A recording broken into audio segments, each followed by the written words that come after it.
Hi everyone, myself SUGUNAKAR. I joined JSpiders Hebbal in the month of July. I completed my graduation in the year 2021 from SK University Amrapur, and I have zero knowledge before joining JSpiders.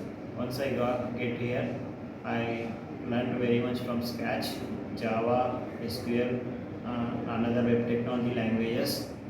Java was taught by Akshay sir. I learned really very well Java, SQL and web technologies, and I have to thank each and every faculty from JSpiders like Akshay sir, Anupam ma'am, Pooja ma'am who taught core Java, and I have to thank HRs also. They added me for every requirement whenever I get requirement. Thank you.